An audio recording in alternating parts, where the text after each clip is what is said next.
Um, Start recording. Yeah, dude, I think we're going. Um, if we're going, then I want to start. It's like 9:18, so I think my neighbor's got a good night's sleep. Okay.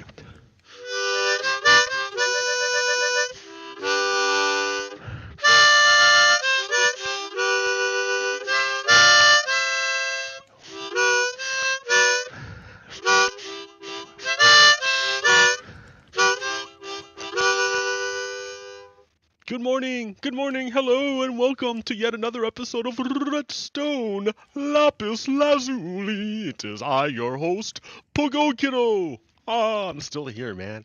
I'm still here. Is that good? Is that bad? I don't know. It just is. Hey, I want you to notice something. I'm on a different world. I'm in a different world today. This is a brand new world. It's a bedrock world. I started a bedrock world with my friends with my friend Cheese in Japan, Cheese Puck in Japan. So the problem is that it's really hard to get unless you're like a computer nerd like me. It's really hard to get stuff going in Minecraft, Java Minecraft. You have to be a computer nerd to know how to like do everything correctly, and it wasn't gonna happen. It wasn't gonna happen with Cheese, man. Like he's not a bad guy and all, but he's not a computer nerd like me. So we wanted to find the easiest way to connect us. And the deal is though, is that he has a Switch, a Nintendo Switch, and I'm playing on a PC. So like for this to work out, we had to switch from Java to Minecraft to Bedrock. And you know, it's not bad. It's just a different kind of game. Oh, it's getting dark. It's a different it's not a different game. It's the same game. Oh, all these monsters are coming out, man. Um, oh, I'm starving.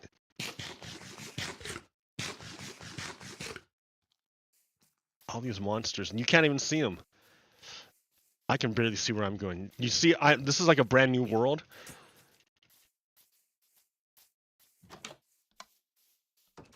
This is a brand new world, so I don't have anything. I have like nothing. I barely have a bed and some food to eat. That's it. I haven't even started the a farm. Like,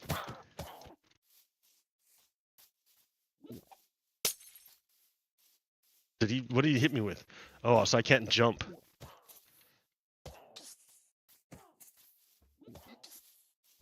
Did he poison that guy? He poisoned that creeper trying to hit me. Ah ha ha ha ha. Everyone's dying. They're all dying. Alright, guys, let's go. Oh, he nailed me pretty good. Yeah. So, this is Bedrock Minecraft. And it's pretty cool and nice and clean, right? Because they don't have any clutter. Like, they don't have nearly as much grass as Java Minecraft. Like that little stuff right there. So that's all right, whatever. That's the way it is. So dangerous. And my house is not even ready because I spent like all of 10 minutes preparing it. And so I'm not the only one playing it. I'm also playing it with Cheese's kid, who's like 7 years old. So he doesn't know how to, you know, he's still kind of new when it comes to building in Minecraft. I created this roof with slabs, and I think he's trying to create a second story. And I'm like, man, not gonna work. We gotta work on this. But I can do that later, you know, when I have my own free time. Like, because today, right now, we're talking about stuff. There's a lot of stuff going on around the world that you should know about. Man, what a big world. I haven't explored any of this. I don't know anything about this world. I don't know anything here. I'm on the side of like, well, it spawned in the plains. So that's nice, right? Nice open plains, a lot of creatures just spawn here for me to kill. and it makes it easy. I don't need to set up a farm yet. I can just look at it. They just appear out of nowhere, and I just, free food. All right, all I have to do is kill them. Like, I haven't gone down into the deep dark because, like, I'm not prepared. And yeah, so I don't know anything about this world. I don't know what's going on here. I don't know anything. I just started and tried to survive in the beginning, and then the 7-year-old kid, he's doing stuff. JJ and Rob's house. Pretty good, right? He's Japanese. He's a Japanese kid, but he speaks pretty good English and can write in English, Romanji. So hey, Ego. Ego shabrimasu.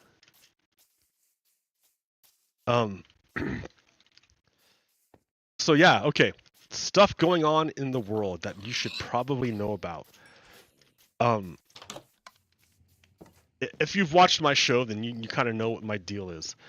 So I'm an American. I've traveled around the world a little bit because I was very, very, very lucky. So I got a chance to do it. My socioeconomic status would normally preclude me from any kind of international travel, right? My family's poor. I grew up like pretty poor. And it was only through a series of magical luck things that I managed to do the traveling that I did. And that traveling like transformed me. It gave me such a different perspective of the world and of life. And so I came back to the United States, and then I find that, not everyone was as fortunate as me to be able to engage in travel, worldwide travel. Like, I was super lucky, and I didn't understand how lucky I was until many years later. So, in other words, I was an insufferable jerk about it until it finally dawned on me that, dude, you're fucking lucky. You're super lucky that you're able to do that, and and it's not the fault of other people that they weren't as lucky as you. So, because of that, I'm like, great. I need to share with people. Oh, okay. So it's two things, right? I was able to travel, and really what let me travel was the fact that I had an education. If I wasn't educated, I don't think I would have had the opportunities to travel. Well, that, and because, like, yeah, and other things. And I didn't die when the car accident happened. I didn't die. Here's some money. You didn't die. Great. I'm going to get an education. So, yeah, like, my experiences are not commensurate with whatever, not the same as my socioeconomic status. I've had some amazing experiences. And yeah, so what that's done is that's given me a perspective that not many other Americans have. I'm not saying they're stupid or anything. No, of course not. I'm just saying I have a different perspective. My perspective is a little more global, I think. A little more global. So to that end, I recognize it took me a long time to understand that. For a long time, when I got educated, I began to hate the United States. I was like, I learned about all the bad stuff that the United States has done, because, they don't teach you that in high school. You have to go to college to learn this stuff.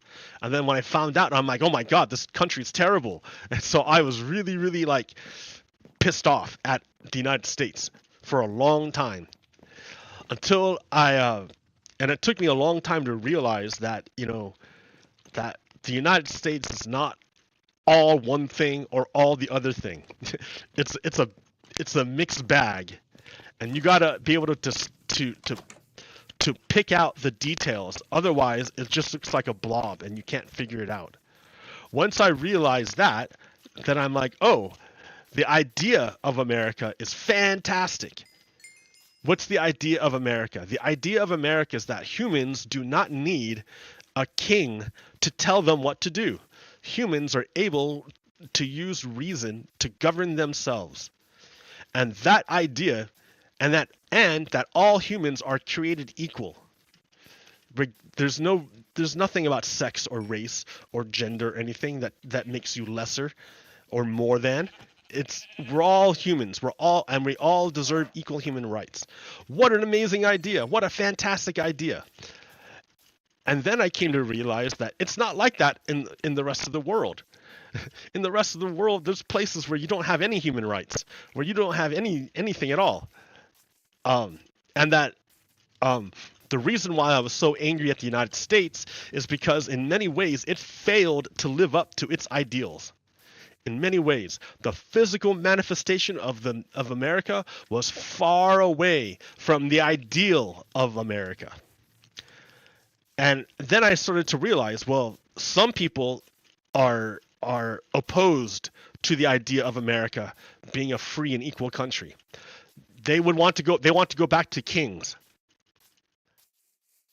And then I realized other people are all on board with fighting for this ideal America, where everyone is equal, everyone is free, and everyone is prosperous, because that's how you get prosperity. is equality and freedom. So once I understood that, it was time to choose a side.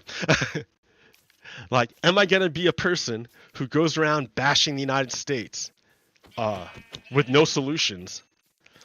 Or am I going to realize that the United States is something precious, the idea of the United States is something precious, and that we should defend and try to make more perfect? And I decided this is a good thing. I need to defend it. I need to protect it. Okay. So 2016 happens, and I figure out that Donald Trump is a Russian agent, is working for Russia.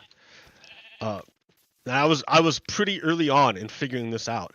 I was one of the first people to figure it out. So I went around telling everybody, and of course everybody thought I was crazy. They thought I was a conspiracy theorist or something.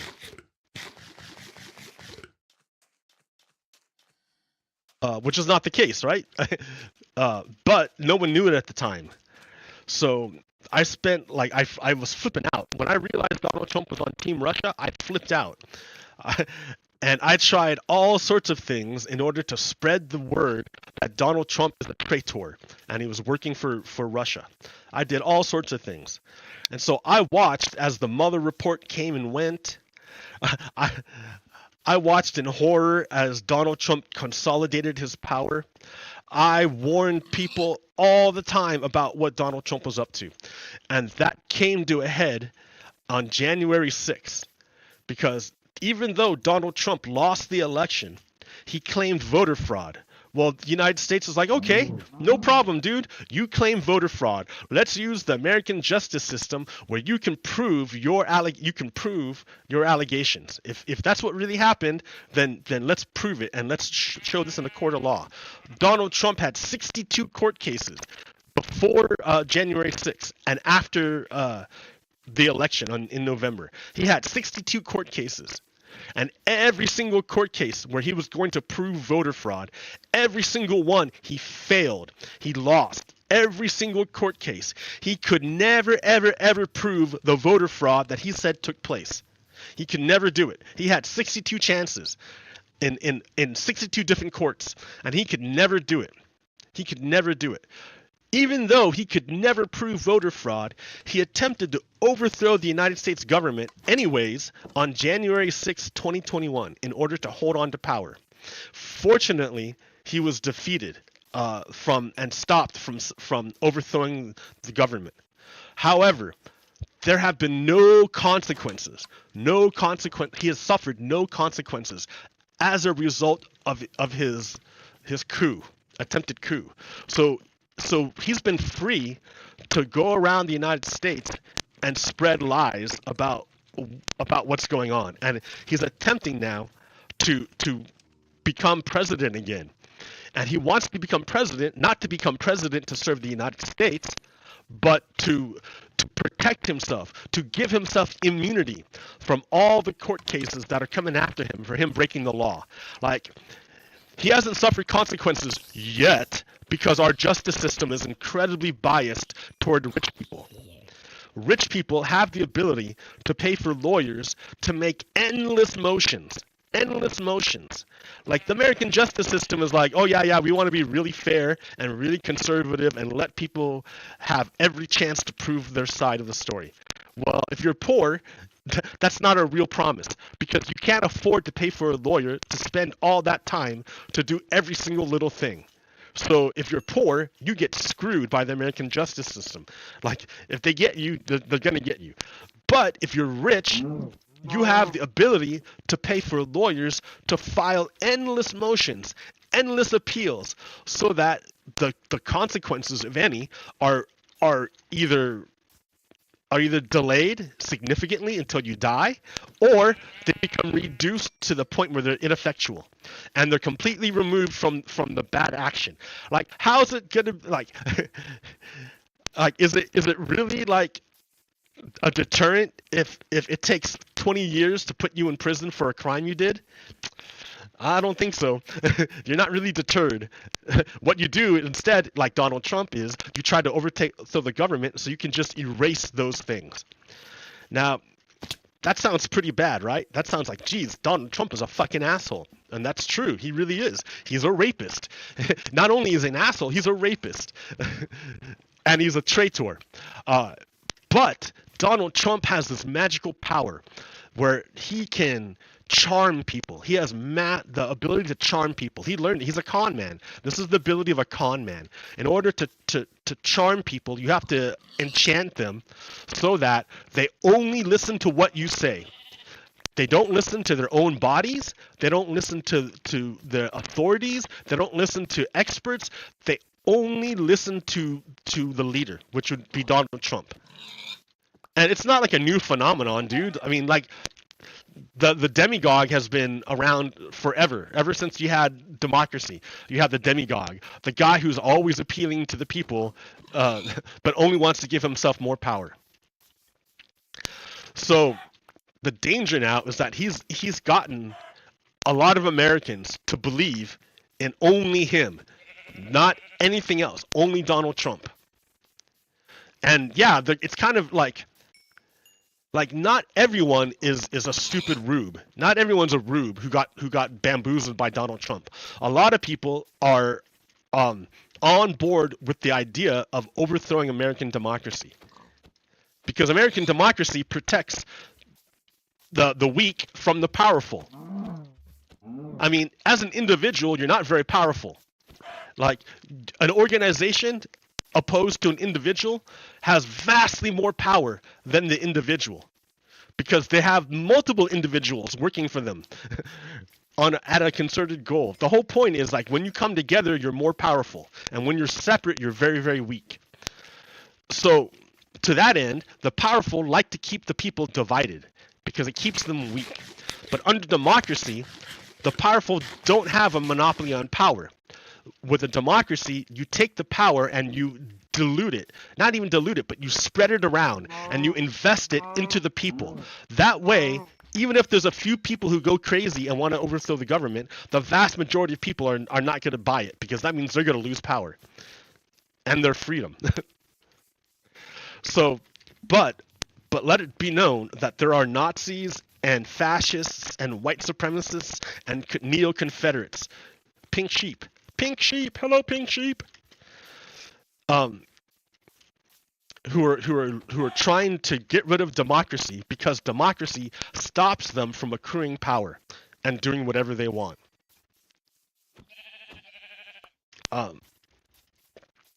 So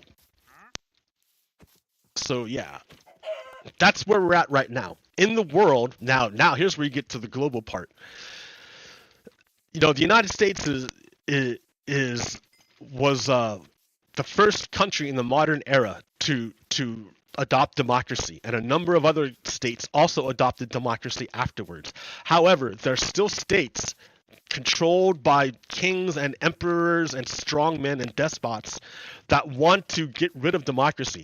Their people see the prosperity of the democratic nations and start yearning for that freedom and for their own freedom.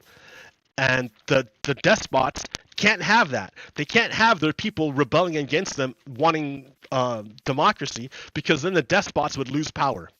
So the despots have to either hide the prosperity of the Western nations, and they have to tell their people that it's not real, that they have to destroy it. They want to destroy it, because as long as it's there, it's a threat to their power, to the despot's power. Like the authoritarian, the king, wants to consolidate power into their own hands, whereas democracy, by definition, spreads that power into the people. Now you have illiberal democracies, for sure, in which the power is not equally spread among the people, but only amongst a certain select group of people. And then everyone else is disenfranchised, and they're not allowed to participate in the political process, and they don't have political power. Yeah, that's illiberal democracy, and that's not a good model. That's not what we want. What we want is a true democracy in which everyone is invested into the country and the people and the political process. Everyone gets a voice. Everyone has their little piece of power. Everybody. But again, there's those nations who don't like the fact that the United States is doing this. So they will do everything in their power to destroy the United States. That's why Donald Trump was so easily picked up by the Republicans, or by the Russians. Because Russia under Vladimir Putin,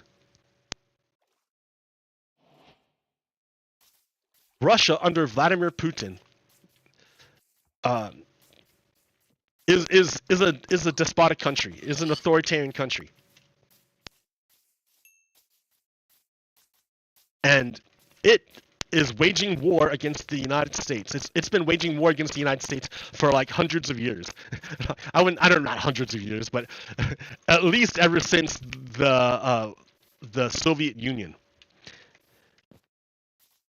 Russia's been waging war against the United States.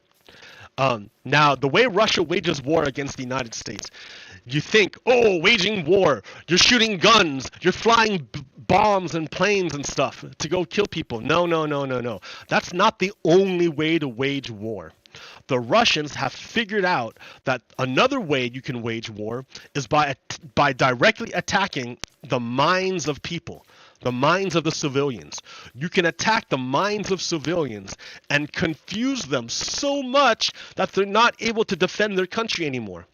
And that makes it a lot easier for you to take it over if you don't have to defend. If the people are so confused that they're not able to defend their country, then you can attack it easily and take it over because the people are too confused. Now, it sounds like, oh yeah, shit, you're just talking fucking mad smack. But no, dude, let me show. I'm gonna just give you this quick. Oh man, all my things are messed up. All my stuff is messed up because I did this.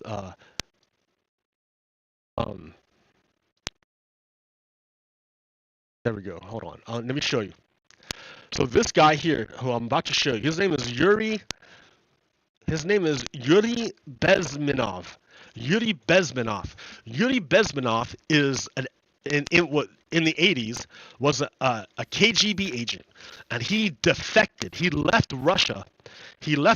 And he joined the United States, and he was telling the Americans in the 1980s about how Russia attacks Americans, because there's more than one way to attack Americans. You can do it with guns and military, but another way you can do it is attacking the minds of Americans. And here's how in the 80s he explained it. Well, you spoke several times before about ideological subversion. That is a phrase that I'm afraid some Americans don't fully understand. There's nothing to do with espionage. Only about 15% of time, money, and manpower is spent on espionage as such. The other 85% is a slow process which we call either ideological subversion or active measures, активные мероприятия in the language of the KGB, or psychological warfare. What it basically means is to change the perception of reality of every American. To change, so the point is to change the perception of reality. So people perceive reality, and they think, or they perceive the world, and then they create their reality based on what they perceive. Right? You can't create a reality based on what you don't perceive. I mean, because then it's not real. You know it's not real. If you don't perceive it, then you know it's not. It's not real if you don't perceive it. So the whole point is to attack Americans' perception of reality. So let me go back and say again. In the language of the KGB, or psychological warfare. What it basically means is to change the perception of reality of every American to such an extent that despite of the abundance of information, no one is able to come to sensible conclusions in the interests of defending themselves, their families, their community, and their country. So the whole point is to confuse people so much, to attack the perception of reality so much that they're unable to defend themselves, even if you give them good information. Even if you say, hey, dude, that's a big bear coming at you. And the person will say, no, that's not really a bear. That's not really a bear.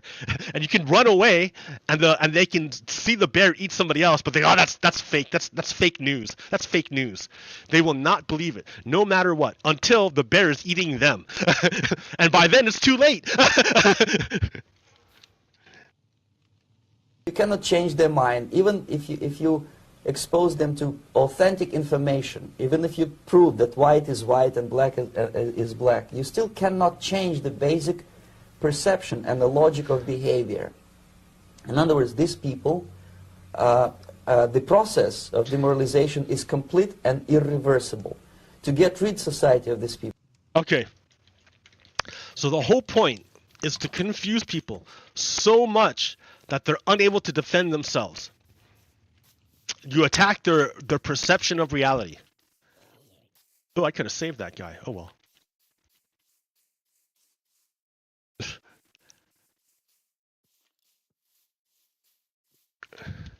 Come on, kill that creeper, dude.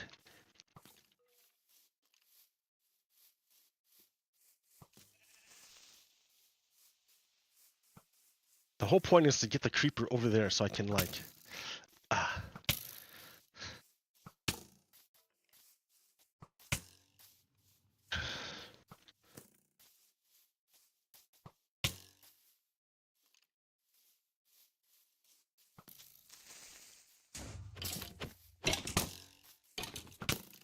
I'm gonna die. Alright, no die, no death. Oh, over here. You need another 20 or 15 years to educate a new generation of patriotically minded and common sense people who would be acting in favor and in the interests of the United States society. The next stage is destabilization. This time, subverter does not care about your ideas and the patterns of your consumption. Whether you eat junk food and get fat and flabby, it doesn't matter anymore. This time, and it takes only from 2 to 5 years to destabilize a nation, what matters is essentials: economy, foreign relations, defense systems. Okay, to that end, let's think about it. So, Donald Trump has spent all his time as president trying to destabilize the United States. He attacks all the democratic institutions. He passes these stupid laws, like the Muslim ban. That was like the dumbest law ever.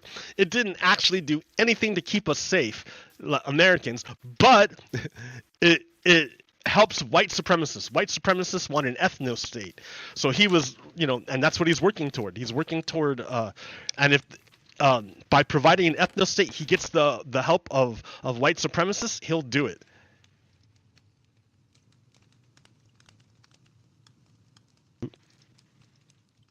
Let's put some of this stuff away. Because Donald Trump is not our friend. All right. The next stage, of course, is crisis. Okay, yeah. Then there's foreign relations. Look how Donald Trump is friendly with all the dictators, and he's antagonistic toward all the democracies. Donald Trump already said that he would not defend Europe, the democratic nations of Europe, if Europe were attacked by Russia. But that's directly opposite of what our treaty says. We have a treaty. We're in this treaty with a bunch of other people, the NATO treaty. And Article 5 of the NATO treaty says an attack on one nation is an attack on all the nations. That way, Russia can't just pick on Finland and say, oh yeah, I'm going to attack Finland, because that means they're attacking the United States as well. So that in that way, it's a deterrent. It stops rogue nations like Russia from waging war against NATO nations, because they know if they pick on one NATO nation, they're picking on all the NATO nations. So Donald Trump hates that, because Donald Trump is with Team Russia. So and plus he doesn't like democratic nations. So Donald Trump talks shit about democratic nations all the time, but he's real friendly with dictators, with Kim Jong-un, with Putin, with Mohammed bin Salman, with Viktor Orban. Viktor Orban is the leader of Hungary, and he's friendly with Russia. And so, but Hungary is in the EU. So Viktor Orban has been using his power in the EU to thwart Europe's attempts to not only provide assistance to Ukraine, but also to stop NATO from expanding. Sweden wants to join NATO. Nobody forced Sweden to join. No one coerced them to join. Sweden asked to join NATO and said, we want to join NATO. And NATO said, okay, these are the things you have to do in order to join us. And Sweden said, okay, we're going to do it. And then they did it. So great, right? Sweden should be able to join NATO. No. Unfortunately, we have autocratic leaders like Viktor Orban and the guy from Turkey, Erdogan,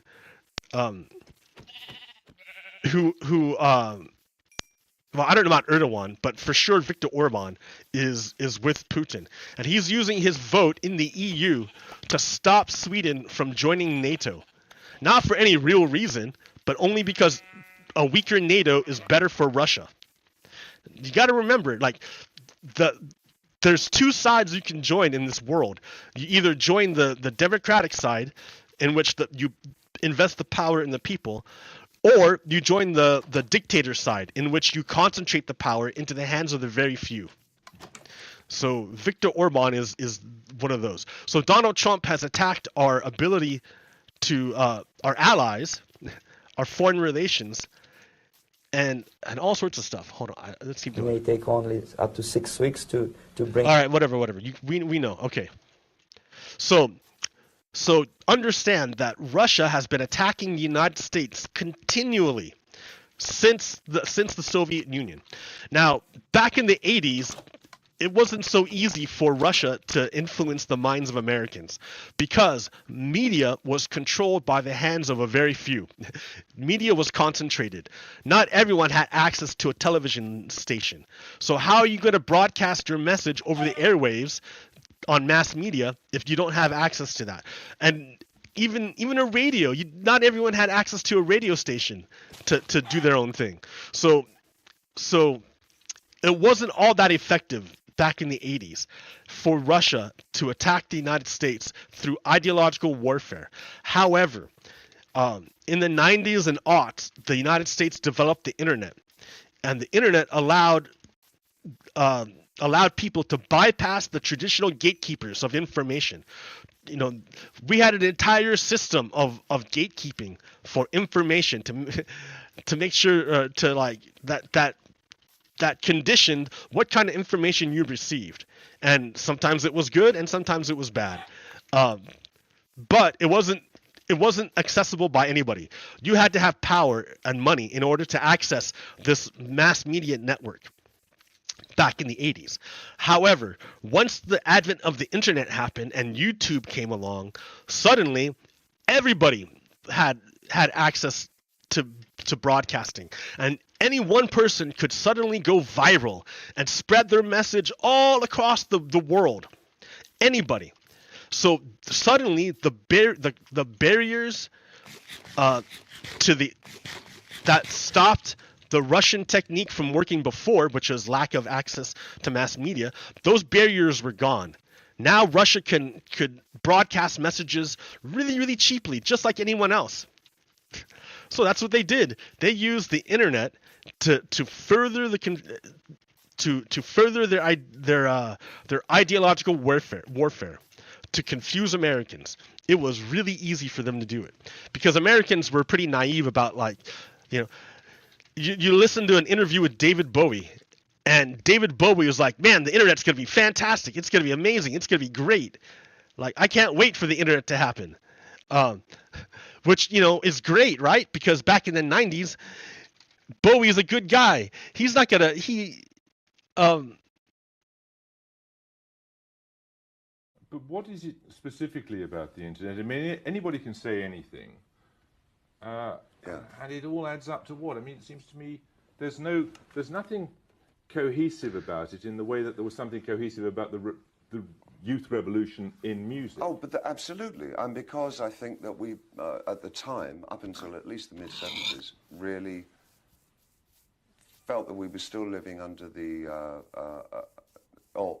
in the guise of a single and absolute created society where there were known truths and known lies, and there was no kind of duplicity or pluralism about the things that we believed in. That started to break down rapidly in the 70s, and the idea of a duality in the way that we live. There are always 2, 3, 4, 5 sides to every question. That this singularity disappeared, and that, I believe, has produced such a medium as the internet, which absolutely establishes and shows us that we are living in total fragmentation. I don't think we've even seen the tip of the iceberg. I think the potential of what the internet is going to do to society, both good and bad, is unimaginable. I think we're actually on the cusp of something exhilarating and terrifying. It's just a tool, though, isn't it? No, it's not. No, it's an alien life form. What do you think? I mean, when you think then about is there life on Mars? Yes, it's just landed here. But it's simply a different delivery system there. You're arguing about something more profound. Oh yeah, I'm talking about the actual context, and the state of content is going to be so different to anything that we can really envisage at the moment, where the interplay between the user and the provider will be so in simpatico. It's going to crush our ideas of what mediums are all about. So the internet radically transformed society. It's hard for millennials and for Zoomers to understand what it was like before the internet. Before the internet, the only place you could get information easily was television. That's mass media, or the radio through mass media. And the only people who had access to the TV stations and the media were the wealthy. They're the ones who could own the press, the printing, or the newspapers, kind of. But you had to own a newspaper press. And who had newspaper presses? That's why there are newspapers, all over the country, because no one else could, have access to this stuff.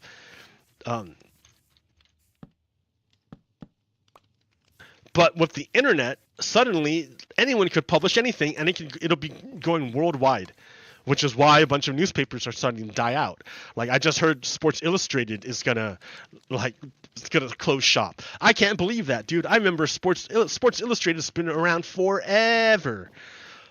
But the problem is, anymore, people aren't getting their information from print media anymore. They're getting it off the internet. Internet has changed everything. The young people can't understand what it was like before the internet. Anyways. So,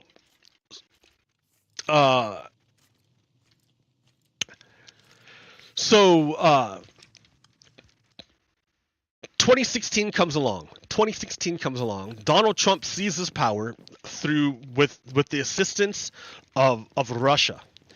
And it wasn't like the Americans were dumb about it. The American elite knew about it. Barack Obama knew about it. The leaders of the Senate knew about it. So Barack Obama got a bunch of the leaders of the government together, like Mitch McConnell and Harry Reid at the time, and said, hey guys, we know that Russia has been messing with us in order to get Donald Trump in power. Like, we need to tell the American people what's going on. And Mitch McConnell said, no. If you tell the American people about what's going on, I'm going to say that you're only doing it to get for the reason of politics, not to defend the United States, but only because of political reasons. So because Mitch McConnell refused to tell the American people about what's going on, shit went down. Donald Trump took power, and no one was the wiser. So, people knew, like the American people weren't aware of what was going on yet, but it was going on, right? Donald Trump was working with Russia to overthrow the government of the United States. So where this came to a head, where it became extraordinarily clear, was at the Helsinki summit. Donald Trump agreed to meet Vladimir Putin in Finland against the advice of all his advisors. He met with Vladimir Putin, just him, his interpreter, and Vladimir Putin and Vladimir Putin's interpreter. For like 2 hours they spoke, and no one knows what they talked about. But Donald Trump walked out of that meeting looking like shit. He looked utterly defeated when Donald Trump walked out of that meeting.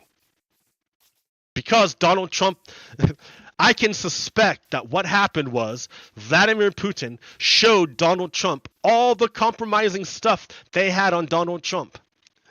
And there's lots of it, right? Because Donald Trump is a con man. He's a crook. He's got no integrity. So it's easy to blackmail Donald Trump because he has no morals. It's easy. And all Vladimir Putin had to do was show Donald Trump, look at all the shit we have on you. If you get out of line, we're going to destroy you, Donald Trump. We're going to destroy you. So Donald Trump, is like, oh, I better do whatever Putin says. So he came out of that meeting with Vladimir Putin. And he was asked directly by the press, who do you believe? Do you believe the Americans, do you believe the Americans, the Germans, the Australians, the Dutch, and the English? Because all these people, helped identify Russia as the attacker. Do you believe them, the Americas and the Allies, or do you believe Vladimir Putin, the guy that we accuse of attacking the United States? Who do you believe? Do you believe your own country, or do you believe the enemy of your country? And Donald Trump on the world stage said, I believe the enemy of my country, and I don't believe my own countrymen. Why would he say such a thing? Well, because he just walked out of that meeting. That's why. He just walked out of that meeting. He knew, he had to do whatever Vladimir Putin wanted. So what did he do? He says right here. Distinguished Mr. President, ladies and gentlemen. Oh, wait, this is the big one. I don't want the big one. I don't need the full one. Where's the short one? Oh, no. Here, I can find it real quick.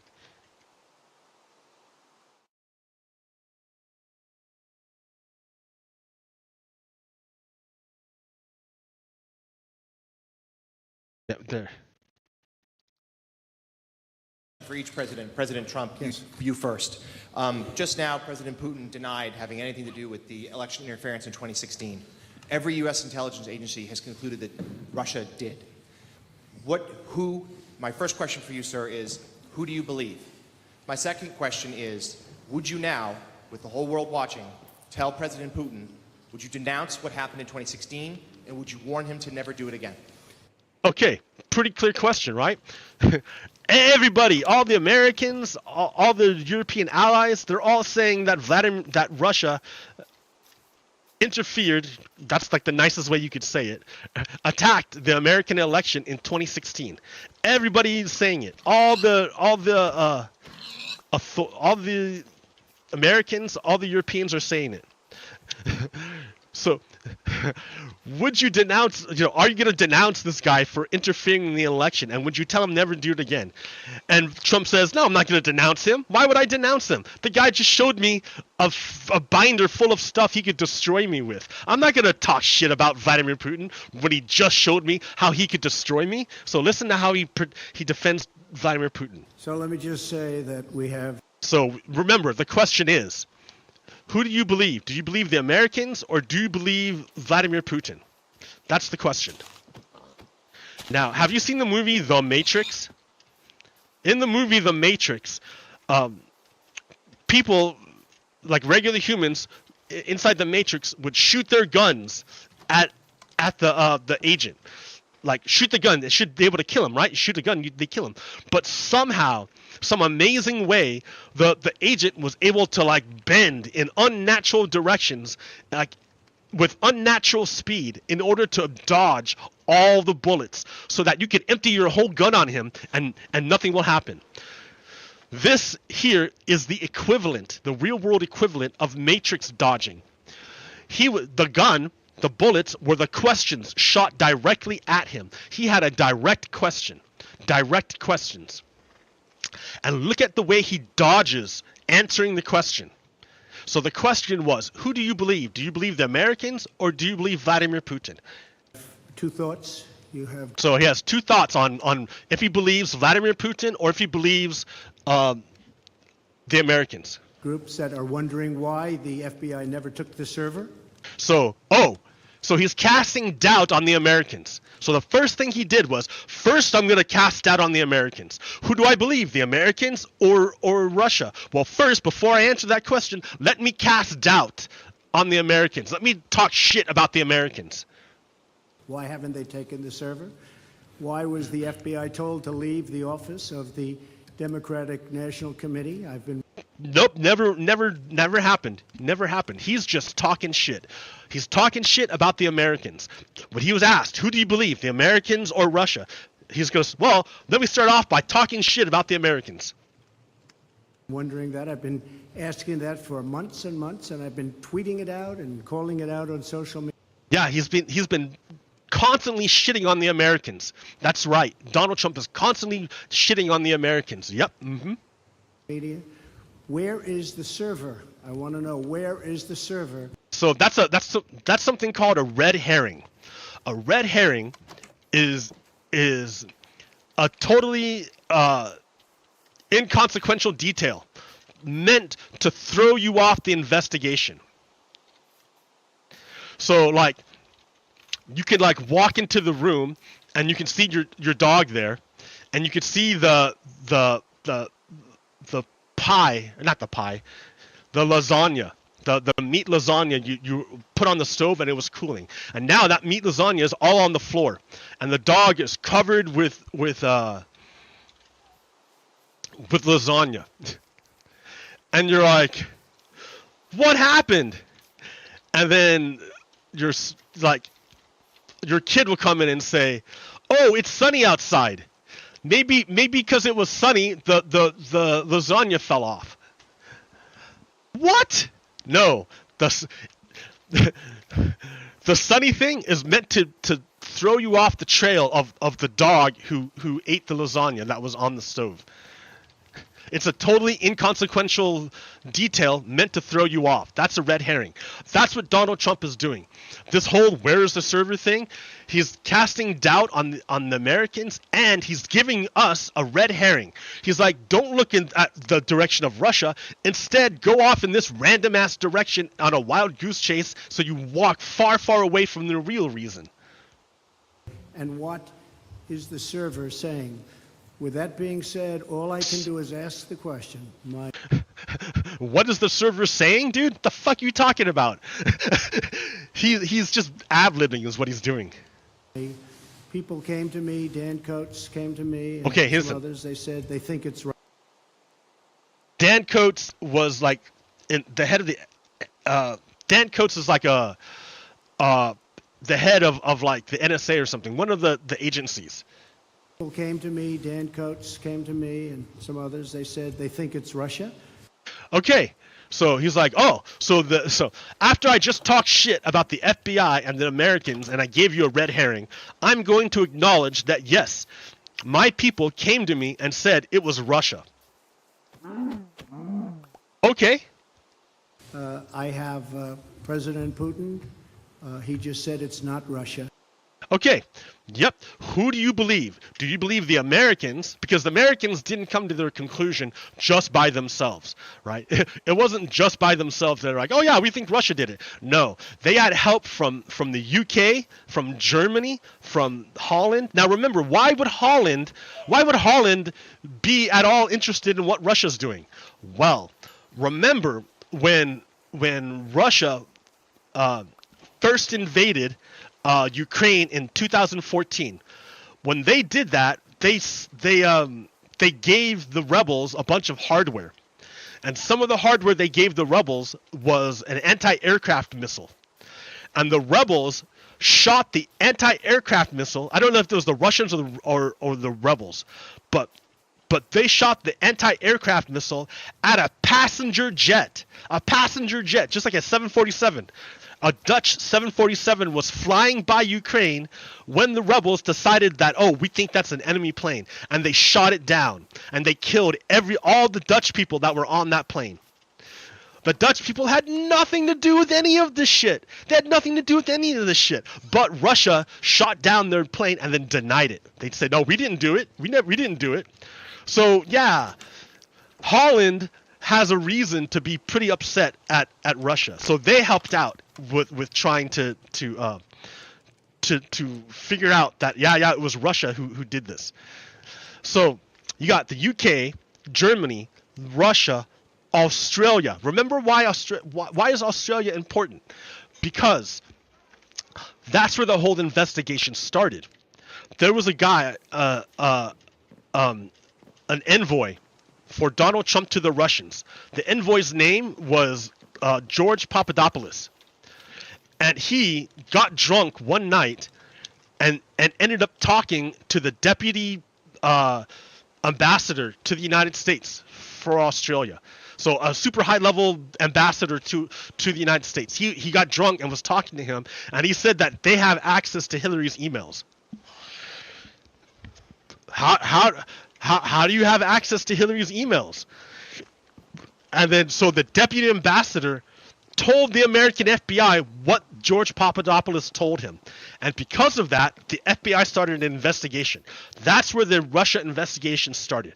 Now, we have all these Republicans come and say, oh, it started with the Steele dossier. No.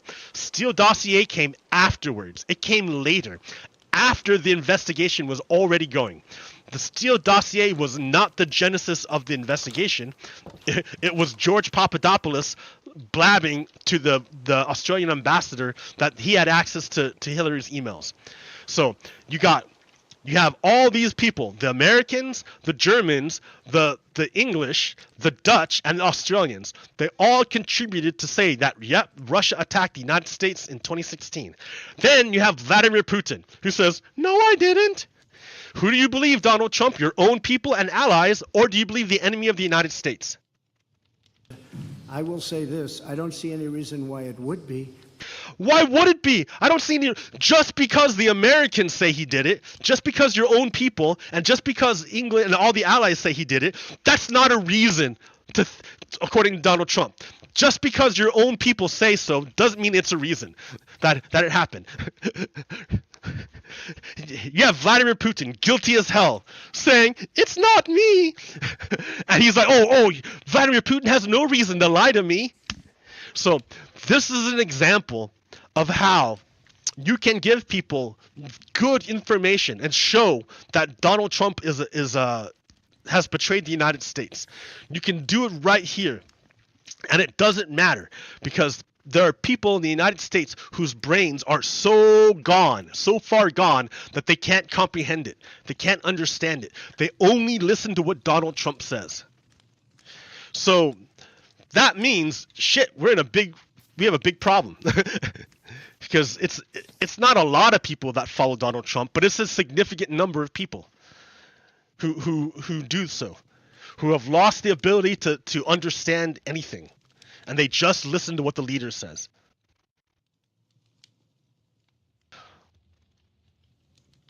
So remember, Donald Trump. So there's all these court cases coming after Donald Trump, and Donald Trump is guilty as hell. He has no defense whatsoever. There's nothing he can do to defend himself. The only thing he can do is to delay the court cases until after the next presidential election. And that, again, that's the weakness of the American system that gives preference to rich people. Rich people are able to delay their cases for as long as necessary. Because they can pay for lawyers. So Donald Trump's plan now is to delay the court cases, the decision, until after the election. And he hopes that he is able to either win the election, which he cannot do because he's going to be disqualified from the ballot, or he's going to send another mob to attack Congress and overthrow the government again, because it almost worked the last time, and the only people who went to prison were the stupid rubes who believed Donald Trump. They're the only ones who went to prison. This guy, Stuart Rhodes, is in prison for like 20-something years because he's the leader of the Oath Keepers, and Donald Trump tapped him in order to lead the insurrection into or not to lead it, but to be one of the key players to lead the mob in attacking the Capitol on January 6th. He's in prison.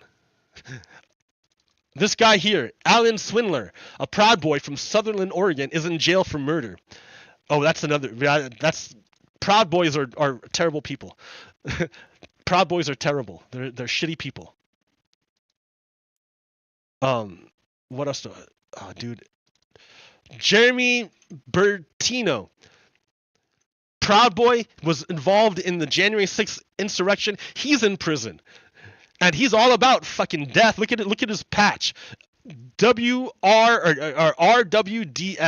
Right Wing Death Squad. So he's all about the violence. He's all about killing. And he's a Proud Boy. And God, I don't have the rest of them up here because of my desktop got messed up. But all those people are in prison because, they don't have the power, they don't have the wealth and power that Donald Trump has.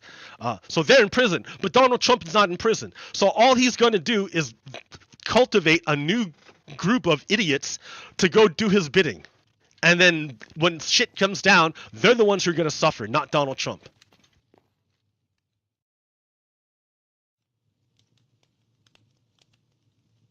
So Donald Trump's plan is to take power, either winning the election or overthrowing the government. Why does Donald Trump, and he's doing so that he won't face consequences for his crimes. Go back to being a country of law and order. What do you mean go back to a country of law and order? Dude, violent crime is on like a downward trend for like 20 years. Like, you're the guy who's not following the law, so it's funny that he says that because he's the criminal. To do it. And now listen. You will have, very seldom, but you will have the rogue, we call it the rogue cop, the bad apple, and perhaps you'll have that also with President. Oh, so he's like, okay, listen, you're going to have bad cops, you're going to have bad people, and sometimes those bad people will be the president. Sometimes the bad person is the president. Listen to him. But there's nothing you can do about that. You're going to have to give the president, you're going to have to allow a president, any president, to have immunity so that... So Mr. Law and Order says this law and order applies to everyone else but not the president. I can think of another figure that gives that dictates orders to everyone else but is not subject to his own orders. That person is a king. Donald Trump is saying he wants to be a king. He wants to be king of America. Donald Trump is saying he wants to be king of America. That president can act and do what he feels and what he... Yeah, fuck off. We know that Donald Trump says he wants to be king, that he wants to overthrow the Constitution. You know, there's no rule, no place, no anything in the American Constitution that allows for a king. In fact, George Washington, 6'10", weighs a fucking ton. Opponents beware, opponents beware. He's coming, he's coming, he's coming. Even him, he was adored by the people in back in the day, and he was offered to be king of America. They offered to make him king of the United States, and he refused. That's why George Washington is always looked up. Yeah, sure, general, whatever. The great thing about George Washington was that he was offered to be emperor of the United States, and he turned it down. That's why he's great. Because he recognized that the United States, the greatness of the United States, was not in concentrating the power into the hands of the few, but into dispersing that power into the people, into investing that power in the people. He understood it. And Donald Trump is the exact opposite. He is trying to become the king of America, because only the king can be immune from the laws that the king decrees. And that's what he wants. And why does he want it? Because he knows that's the only way he can keep his freedom. If the American justice system is allowed to play out the whole way through, we're going to find Donald Trump guilty of sin, and he's going to prison for the rest of his life. It's basically a life sentence. As soon as he loses his court cases. So he's doing whatever he can to delay the court cases until the point when he can seize power and make himself king. Right? It's pretty fucking clear what's going on. It's super clear. It's not the first time he said that. The poll shows we're higher. Just cancel the election. Just say Trump wins automatically, because that's a whole... You see? He just wants to cancel an election and crown himself king. He's not joking, guys. It's real clear. It's real clear about what he's about. So then you can say, well, Pogokiro, Robert, why, if it's so obvious that Donald Trump is this way, why is he still popular with a lot of Americans? Because remember, in the language of every American, that despite of the abundance of information, no one is able to come to sensible conclusions in the interests of defending themselves, their families, their community, and their country. Right? Donald Trump, the people of the United States, some people of the United States, have become so demoralized, so confused, that they're unable to discern the fact that Donald Trump wants to become a king. Or if they can understand it, if they do understand that Donald Trump wants to become a king, they agree to it because they listen to whatever Donald Trump says. They're unable to come to sensible conclusions in the interest of defending themselves, their countries, or their family, because they're so confused. That's why Donald Trump can say straight up to them, "I want to be king," and they'll clap for him. They're demoralized. Those Americans are utterly demoralized and have no concept. They've lost the ability to reason. In other words, they're brainwashed.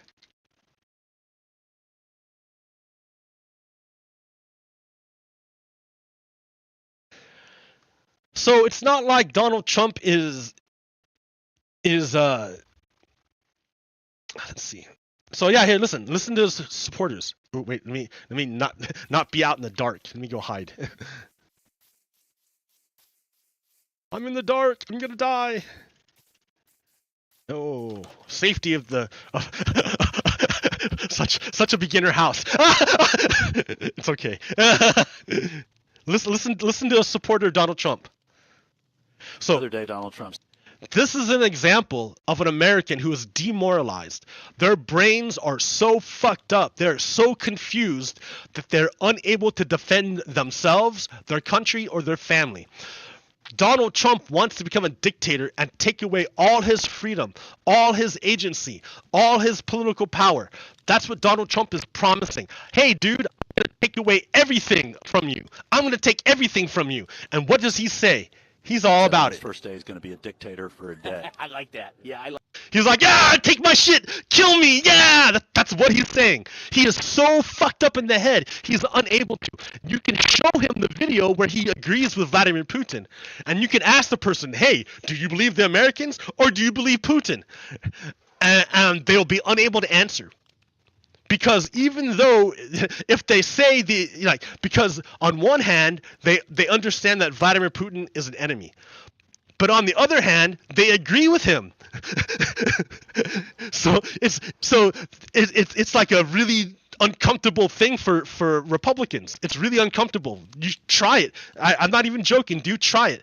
Go ask a Republican. Go, who do you believe? Do you believe the Americans or Vladimir Putin? And if they say about 2016, and they'll say, oh, Donald Trump, that was a witch hunt. Donald Trump didn't work with the Russians. So you say, oh, so you agree with Vladimir Putin? And they'll be like, no, I don't. I'm like, you literally do agree with Vladimir Putin. But they would deny it. It's so bad. Listen to this guy. He's like, so this guy's like, oh yeah, so Donald Trump wants to overthrow the Constitution and make himself king. And this guy's like, oh yeah, sure. like that. Would you rather have Donald Trump as a dictator for 4 years or re-elect Joe Biden for 4 years? I would rather have Donald Trump. I'd like them to see the repeal the Roosevelt law so that he can be a president for a lot more than 4 years. You see what I mean? The guy doesn't care anything about the Constitution. He wants to make Donald Trump king. So this guy is anti-American. that symbol here, this is an anti-American symbol. This guy's anti-American.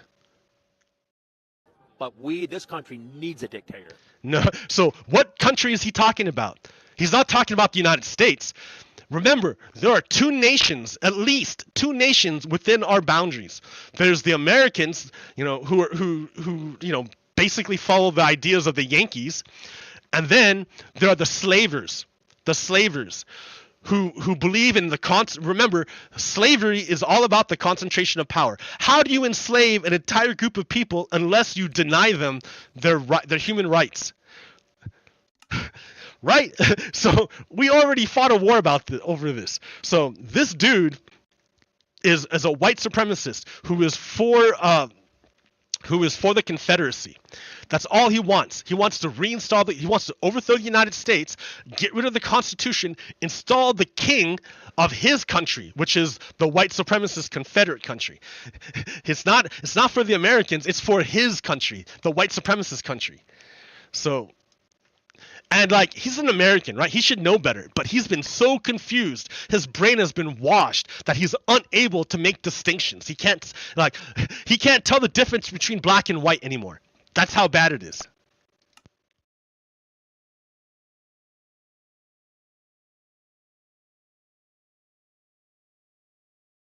So remember, Trump's legal strategy. If the law is on your side, argue the law. If the truth is on your side, argue the truth. If neither appear to be on your side, fling a bunch of appeals and amicus briefs at the court.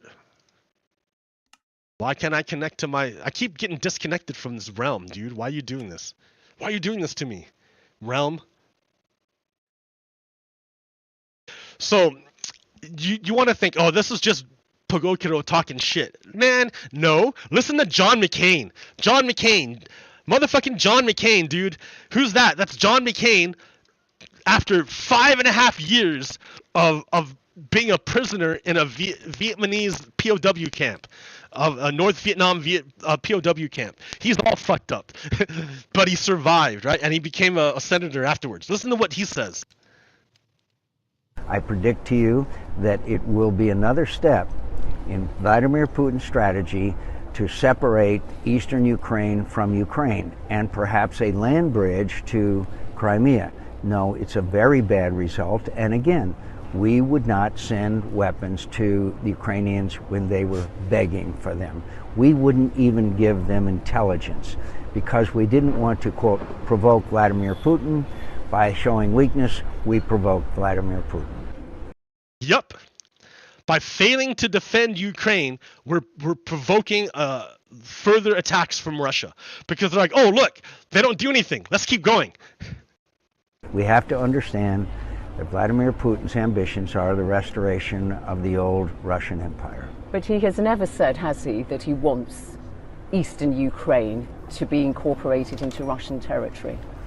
What he has said is, well, just a few days ago, he said, I could take Kiev in 2 weeks.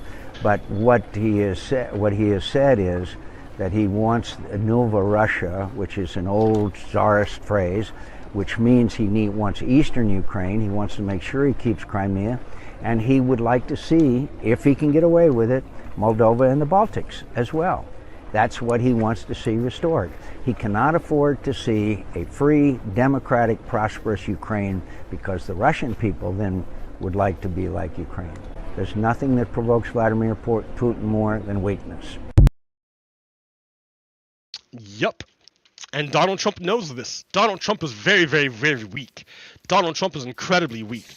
That's why Vladimir Putin was able to get a meeting with him so easily and to blackmail him, because Donald Trump is incredibly weak.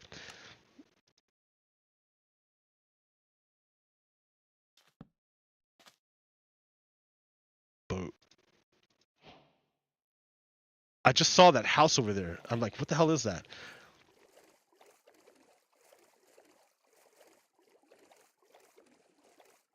Is that a village?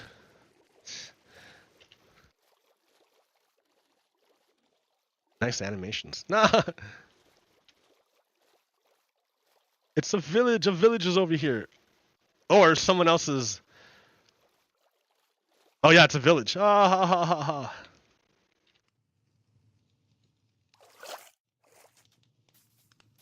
Hello, villager. Dude, it's hella dark in here. I can't see anything. I'm gonna steal. I should steal your stuff, but I'm not gonna.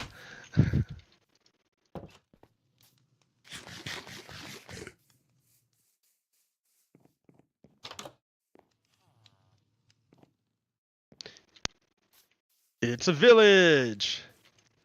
It's a village. Hey, what's up, farmer dude? Huh? I have nothing to trade you. But maybe later. I'll come back. Village is a village. I'm still hungry for... Alright. So, understand that Russia is still attacking the United States. And then Russia has allies in the United States that help it to overthrow the United States. Who are those allies in the United States that help Russia overthrow the United States? They are called Republicans. The Republican Party is the party of Russia. Because the Republican Party basically tries to thwart the United States from doing anything to stop Vladimir Putin and Russia. How do I know this? How do I know that this is going on? Well, because first of all, we know that oh, wait a minute. That we know that Russia, first of all, like, oh man, I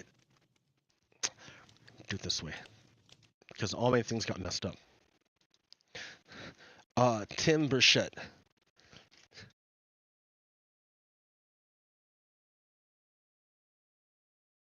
There we go.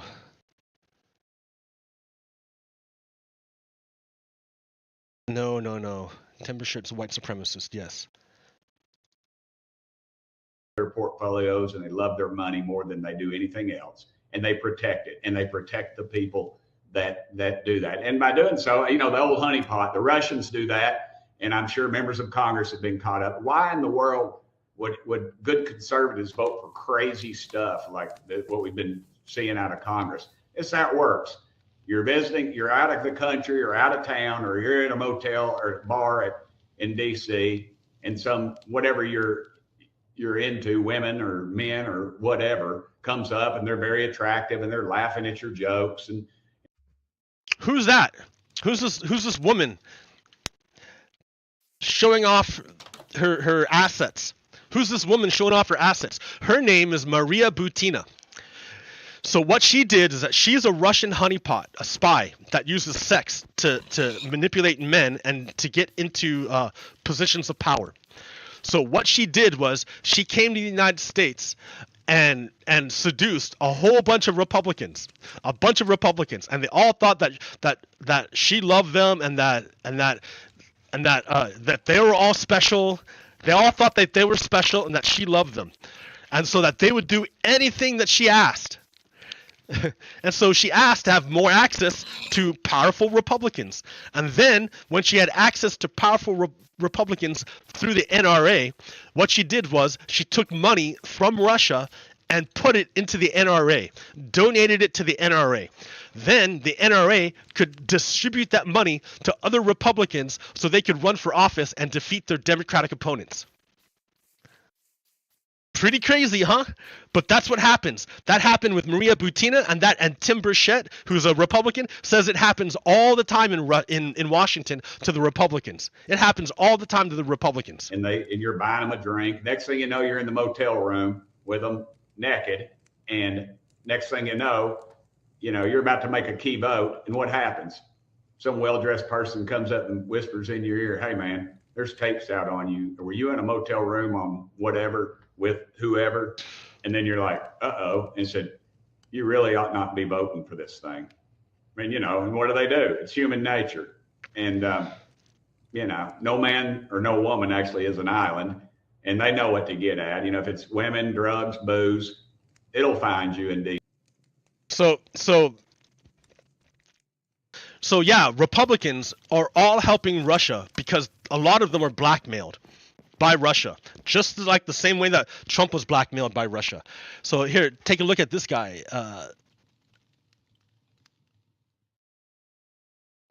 So this is a notice saying Texas man, political consultant sentenced for scheme involving illegal foreign campaign contributions to 2016 presidential campaign. Jesse R. Benton schemed with another political advisor to funnel political contributions to a 2016 presidential campaign from a Russian national seeking to meet and take a picture with the presidential candidate. Benton arranged for the Russian national, whose nationality Benton concealed from the campaign and the candidate, to attend a campaign fundraising event and to take a picture with the candidate. Take a picture, right, for blackmail purposes. There's Jesse Benton, who's now in prison. Or he was convicted. He'll soon go to prison. So Russia funds Republicans is not hyperbole. See this guy here? Jesse Benton took $100,000 in Russian money to give to Trump. Fun fact. You know how much he actually gave? $25,000. He pocketed 75% of that donation. So he's going to prison for 18 months now. So in other words, the Russians gave this guy $100,000 with the intent that he would donate it to the Trump campaign so that Trump could win. But he actually kept the majority of the money for himself and only deposited $25,000. Ah ha ha ha! What a jerk! He thought he got away with it. He thought he could double cross the Russians too. Ah ha ha ha! Benton is straight up shady, going back for years. Also, hilariously, some of my friends at Berkeley actually know him. This is from June Clove, I guess. Okay. He's been reportedly trying to sell out to foreign influence campaigns since 2016. Here it is. So then, in 2020, Benton was given a pardon by Donald Trump. So, but that pardon was for something else. So he wasn't pardoned for this indictment. This is for another indictment. So Donald Trump has the backs of his people that work for Russia.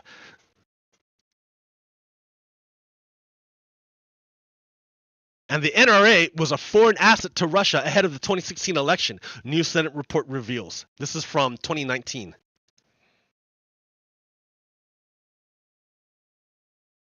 So this is about Maria Butina.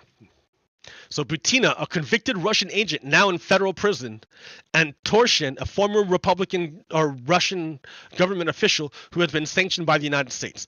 The report indicates that top NRA officials were aware of Butina's and Torshin's links with the Kremlin, even as they sought to work more closely together under the banner of gun rights. In an email later circulated to two senior NRA staff members, Butina wrote that the purpose of the 2015 Moscow trip was that many powerful figures in the Kremlin are counting on Torshin to prove his American connections by showing he could bring prominent NRA officials to Russia. At another point, Butina suggested to participants on the 2015 NRA trip to Russia that she might be able to set up a meeting between them and President Vladimir Putin, referring to him as Russia's highest leader.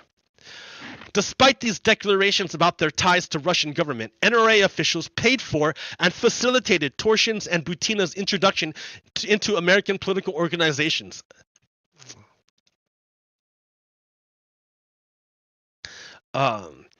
Butina and Torshin received access to Republican Party officials at NRA events. It was an explicit interest expressed by Butina. In one 2015 email to an NRA employee, Butina wrote, "Is there a list of U.S. governors or members of Congress that might be present at some time during the NRA annual meeting?" The employee responded with a list. So yes, the Republicans and Russia are really, really close together. Of course. That's why Donald Trump won't defend any NATO members, because NATO is directly opposed to Russia.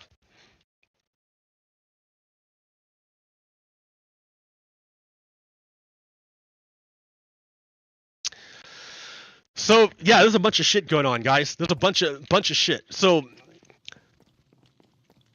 Americans, a lot of Americans are brainwashed, and even if I give them this information, they wouldn't be able to process it because their brains are scrambled. They've lost that ability to think.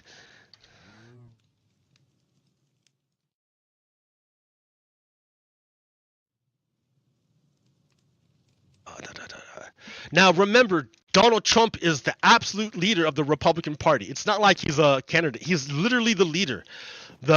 You know how Speaker Tim Johnson Mike Johnson is the leader, well, quote unquote leader of the Senate of the House. He's the House Speaker right now. And so right now there's a big kerfluffle, or not kerfuffle, but a big problem because the funding for Ukraine has run out, and they need to. The United States needs to pass another law to provide more funding to Ukraine. However, the Republicans say they won't pass a deal for Ukraine until there's a deal on the border to make the border more secure. Well, that's fine and dandy, but that's it's a lie. They're lying. They never intend to support Ukraine because remember, Republicans are with Russia, and Russia wants to take over Ukraine. So if America helps Ukraine, then Russia can't take it over. So Russia does not want the United States to fund Ukraine. So Republicans are doing the bidding of Russia. So they to give themselves cover, they're saying, oh, we're only blocking this because you haven't taken care of the border, which is bullshit. Because the Democrats have worked really hard to provide more border guards and more people, just massive amounts of people at the border to help with the situation. But the Republicans refuse to take the deal. It has everything they want, but they refuse to take it. Why? Why would Republicans refuse to take the deal they say they want?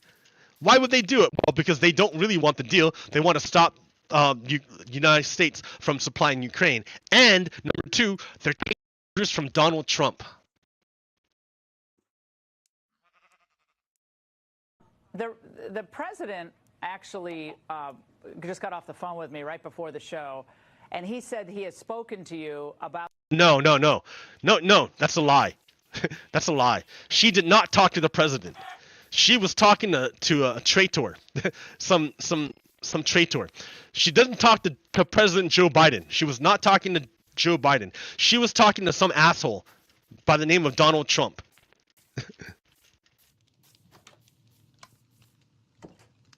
This deal, and that he is against it, and he urged you to be against this deal. Donald Trump is against the deal. President Trump was extremely adamant about that. Your reaction to that, given the fact that, look, he knows how to do this enforcement stuff. You don't need some new bill coming out of the Senate to. So in other words, Donald Trump is putting a message out there to the Republicans. Don't make a deal on the border. Do not do it. Because if you make a deal on the border, that means you're going to fund Ukraine, and that will make Vladimir Putin angry. So Republicans, this guy says he's the leader, but he's not really a leader. He's taking orders from Donald Trump. Get the border enforced. Listen. Yeah, President Trump is not wrong. He and I have been talking about this pretty frequently. I talked to him night before last about the same subject. We don't have the text of whatever the Senate. Yeah, whatever, dude. All he's saying that Donald Trump is the leader. He's not going to make a deal on the border because that would help the Democrats, right? How do you attack the Democrats if there's a deal on the border? It's the same thing with the debt ceiling. Democrats have tried to solve the problem of the debt ceiling, but Republicans don't want to solve that problem because that problem is what allows them to attack Democrats. And their voters are too stupid to understand that. Either because their voters are brainwashed or their voters are white supremacists who want to overthrow the United States and install a king.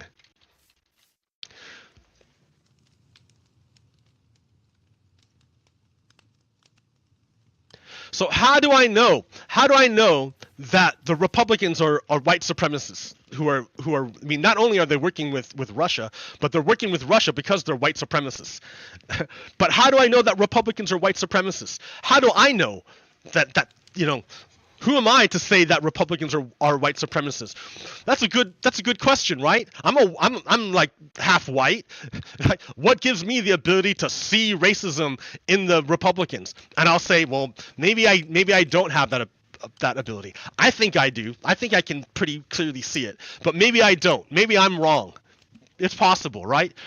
But I think there's a group of people out there who's probably got a better vision of racism than me. There's a group of people out there who have a better view of racism than I have. And those people are black Americans. Black Americans have a very, very good sense of when a person's racist. Because they were enslaved by racists for centuries.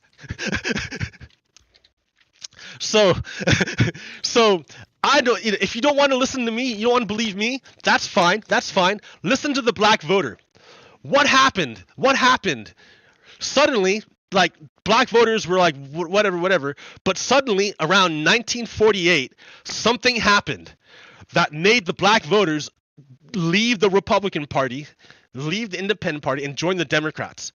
What would that be? What would cause that?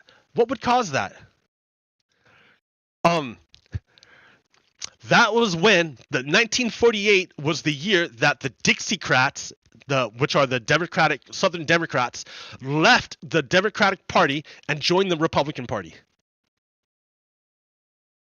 So right here, Civil Rights Act, you see?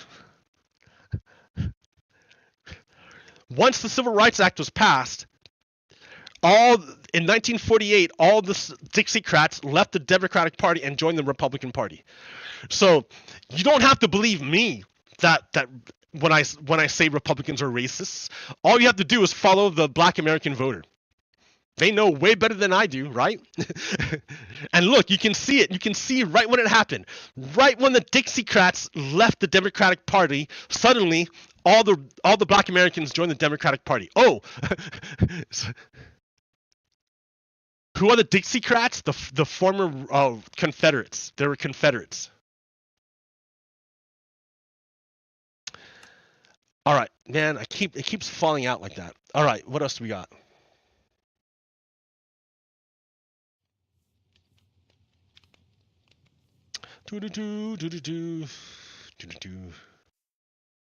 Yeah, they're white supremacists.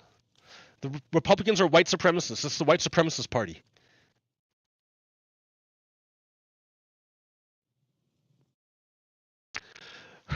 Something completely different. Uvalde.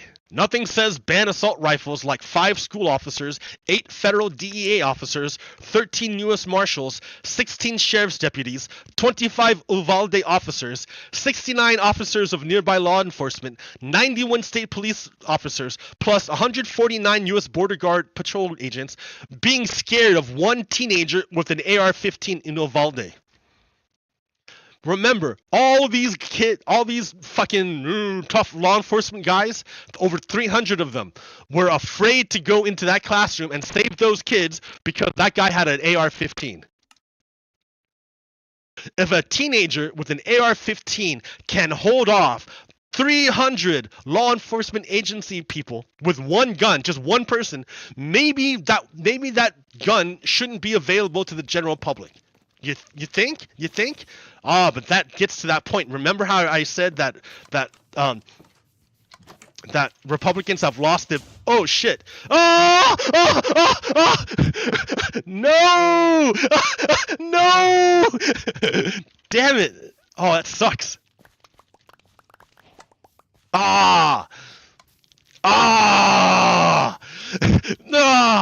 All right. At least it was on this side, huh? Because they would have blown up some stuff. Remember how I said Republicans are unable to they're brainwashed and they're unable to think anymore? You can show them how kids are the #1 killer of kids are guns. You can show them other countries where they don't have mass killings like we do. You can show them all of this stuff, but because they're unable to, they've lost the ability to use their brain, it doesn't matter. It doesn't matter. They can't think.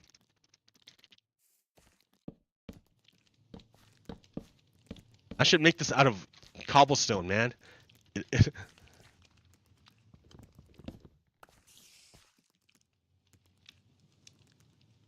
Running out of wood. Because wood is hard to make, hard to get.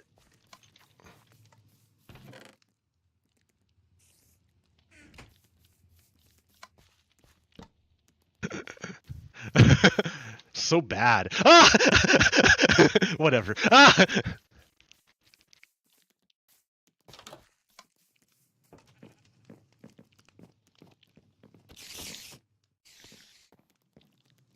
Okay. What else do I got?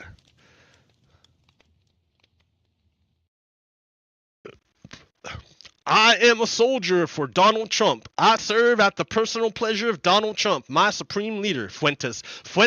Nick Fuentes is a Nazi, very popular Nazi. He has his. Remember how I told you that like ever since the advent of the internet, the traditional gatekeepers are gone. Well, traditionally, the gatekeepers would have kept Nazis like Fuentes from having a big audience. But because of the internet, now Fuentes can talk to lots of people and spread his Nazi influence. So Fuentes is a Nazi.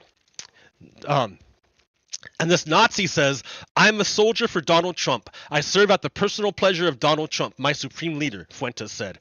I am part of the paramilitary wing of the Trump movement. I'm part of the Revolutionary Guard. I do not answer to the Pentagon. I do not answer to the civilian government.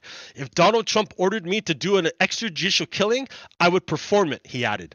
So it's not hyperbole to say that Trump supporters are literally enemies of the United States. They are teaming up with Nazis to install Trump as king. Like, if maybe Americans fully understand that. They're like, oh, yeah, I understand that Donald Trump wants to be king, and I'm going to help him do it. Well, then, buddy, we're going to have problems.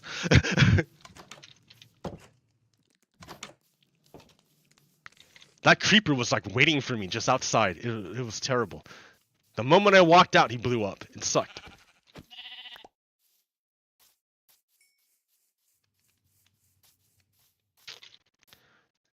Make that a little bit better. Make that a little bit better. A little bit better. A little bit easier to handle. Out of dirt. See, early game is so hard. I have nothing. Nothing in early game.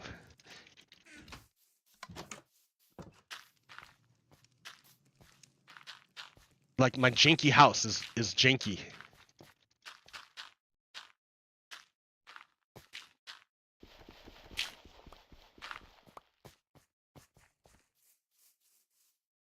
All right, what else do I got here? Uvalde cops.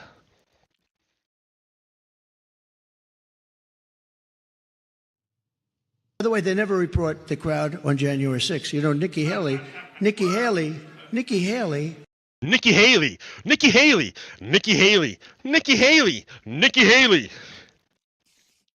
You know, did you know they destroyed all of the information, all of the evidence, everything? You know that's not true, because if they destroyed all the information and evidence, how would they bring Donald Trump to trial? That would be stupid of them to destroy all the evidence. There's a shit ton of evidence pointing to Donald Trump as the leader of the January 6th attack on the United States. There's a ton of evidence. Why would they get rid of that evidence? That's stupid. Maybe Donald Trump, because remember, a lot of times Republicans will accuse you of what they are doing. So it could be that Donald Trump has worked to destroy any evidence before the Americans could find it. But maybe, right? But he was talking Nikki Haley. Deleted and destroyed all of it, because of lots of things. Like Nikki Haley is in charge of security. We offered her 10,000 people. What are you talking about, dude? What are you talking about? Why would Nikki Haley be in charge of security? Like, you made her the get out of here. It's so dark in here, man. Why would you come down here, pig? Look at it. It's dark. Oh, there's a huge cave down here. Oh, I don't want to go. I have no torches.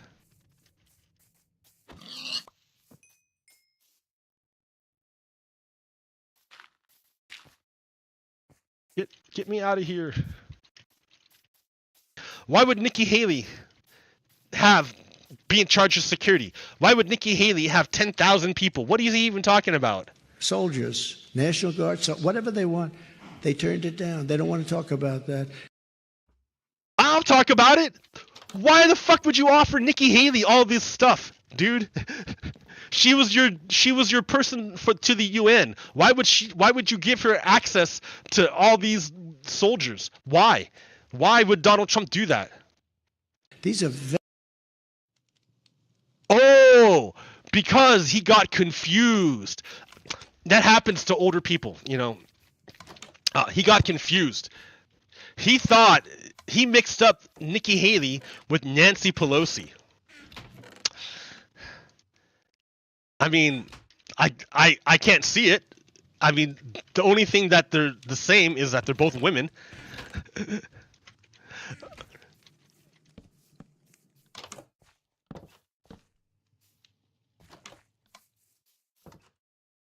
Monsters. Oh, monsters. But yeah, I think Donald Trump is in mental decline. He's got all these court cases coming on him. He's got like 4 different court cases. He can't even keep track of like where he's at anymore.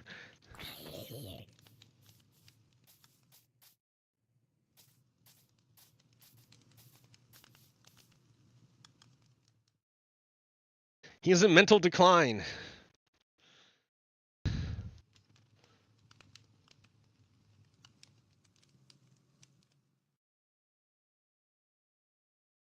Let's see. Oh, yeah. And joining me now is a key Trump ally, Republican Congresswoman Elise Stefanik of New York, who chairs. So Elise Stefanik of New York, she's a Trump ally. Select Committee on the Weaponization of the Government. Tragic day. Do you think that the people who stormed the Capitol should be held responsible to the full extent of the law? I have concerns about the treatment of January 6 hostages. Holy shit! She has concerns about the treatment of January 6 hostages. She's concerned about the treatment of January 6. What hostages are she talking about? I don't understand. Who are the hostages? You're talking about the people who were trapped in you, right? She's a hostage, right? Because she was in the building when the mob attacked. Is that what you're talking about? I have concerns. We have a role in Congress of oversight over our treatments of prisoners, and I believe that we're seeing the weaponization of the federal government against That's weird, dude. That's weird because here you are. Here's Nikki Haley on January 6th, and she's hiding from the quote hostages. Why would she be hiding from the hostages? I don't understand it, Nikki Haley. It looks like you're afraid of them. But why would you be afraid of a mob sent to kill you? If they were hostages, Nikki Haley, why didn't you go out there and defend them instead of cowering, afraid for your life? That's so weird. Is it because she's fucking lying? Yes! Of course, she's a Republican. The enemy is her. The truth is her enemy. Here she is hiding from the people that she's calling hostages. See, but it doesn't matter, right? That's the whole point of the Russian technique of brainwashing. Because the people who are brainwashed aren't going to care that she was hiding from the hostages, the quote hostages. They're not going to care. They're just going to follow the leader. That's all they do. If the leader says the sky is black, or if the leader says the sky is red, they'll be like, the sky is red. If the leader says the sun rises in the west, they'll say, yep, the sun rises in the west. Because they just listen to the leader. They're unable to think for themselves.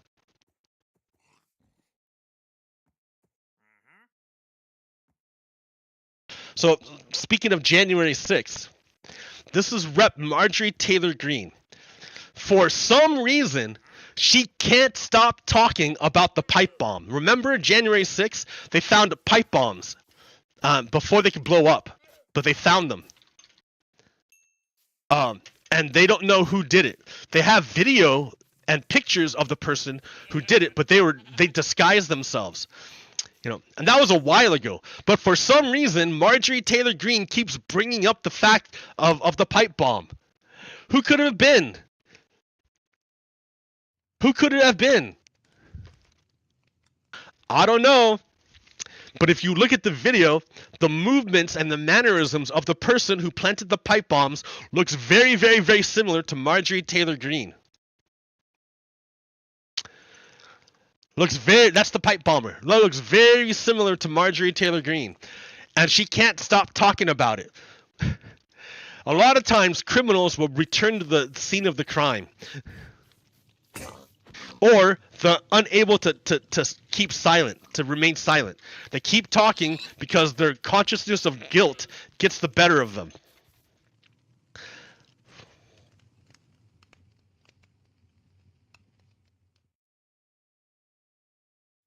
Let's see. So here's an example of how Republicans are brainwashed. So this is a poll of Iowa. Remember, in Iowa, they just had a what's it called? A primary, and Donald Trump won the primary. So they asked the voters, well, okay, you voted in the Iowa primary. What is the most important thing? What's the most important issue to you as Iowa residents? What is the most important thing to you? And Iowa Republicans care about immigration the most. Iowa is far, far away from the southern border. And it barely touches, if at all, the Canadian border. So there's no issues of immigration happening inside of Iowa. But because their leaders, Donald Trump, is always harping about it, they made it their most important thing, even though it has no real world effect on them. They don't see the border. They're not affected by the border. But for them, the border was the most important thing because their leader said so. And they believe it because they're brainwashed.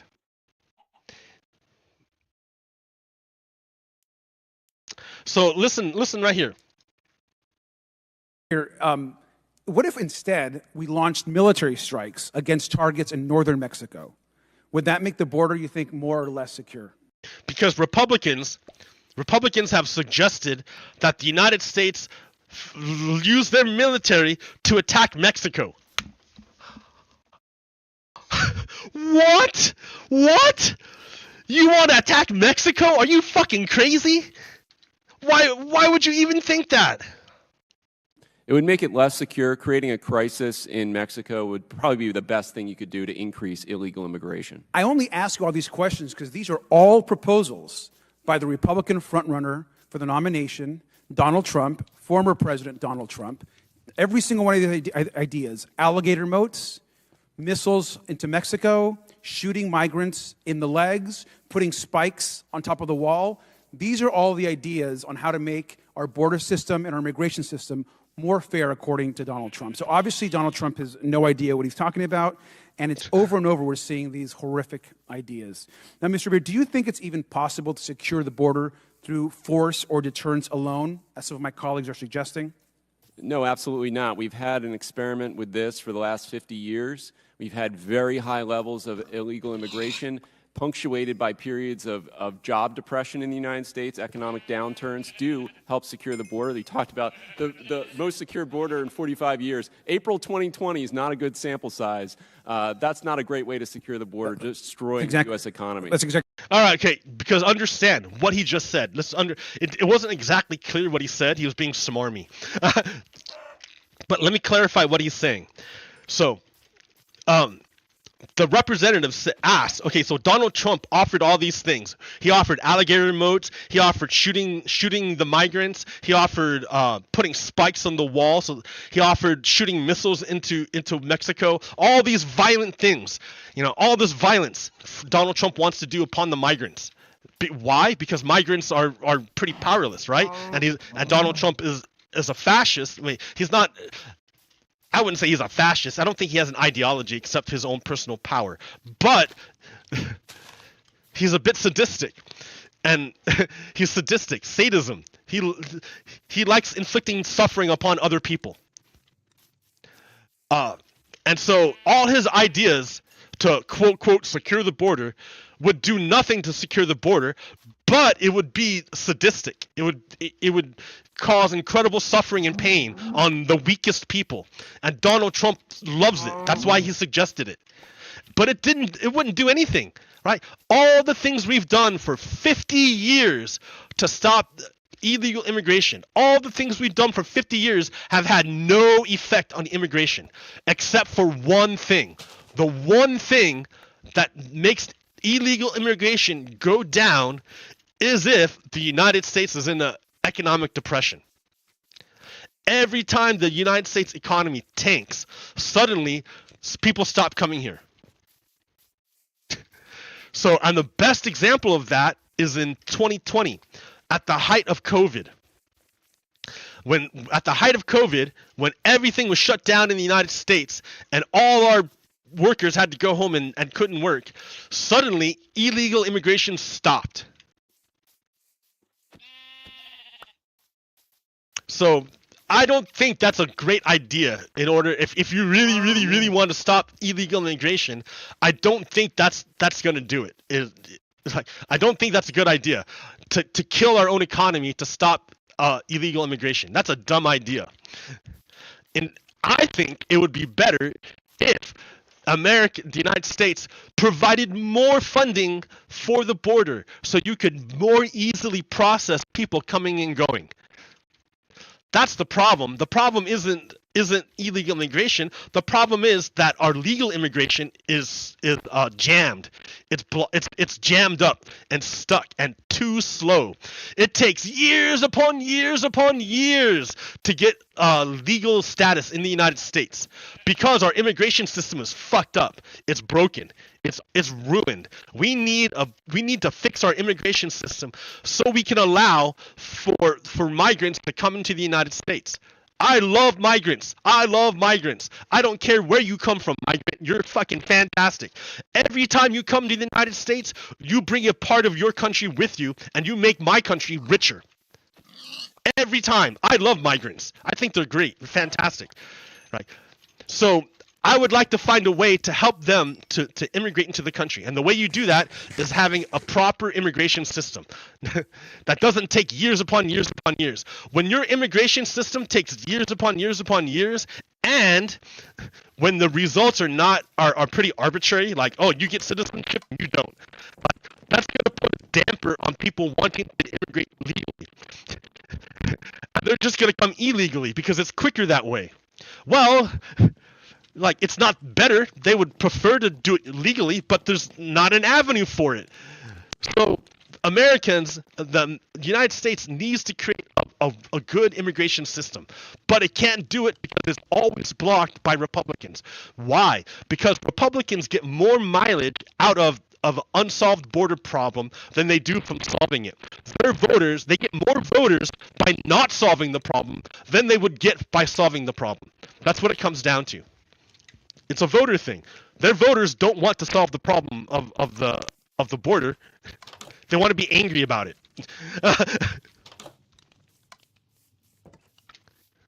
It's the same thing with the debt ceiling. The Republican voters do not want a solution to the debt problem. They want to be angry about the debt problem. That's all. So if Republicans ever solved the problem of the debt, they would lose power because their voters would stop voting for them. So Republicans are like, well, I better not solve that problem. I better stoke the problem, make it worse so I can get more voters. Perverse incentive. But because Republican voters are brainwashed, they're unable to discern the difference. They can't tell. You can show them, but the information will bounce off of them because of the way they're conditioned. Now, I've heard of people that have escaped the MAGA land, but I don't know how to do it. I don't know what they did to do it. Like, I'm trying to give you good information and make it as accessible as possible. But a lot of times Republicans just won't even listen. It'll bounce off their heads.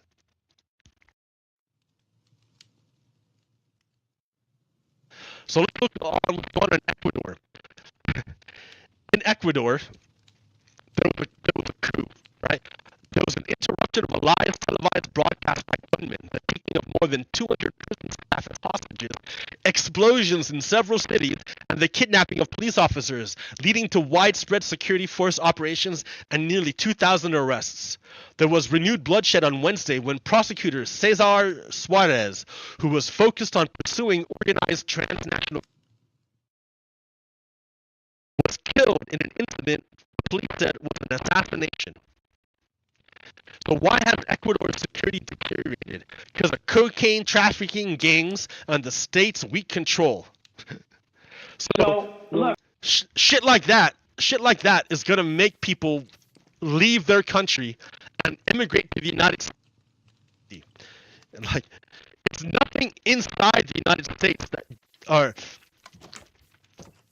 Yeah, it's not the border that's causing people to come to the United States. It's the fact that their countries are falling apart.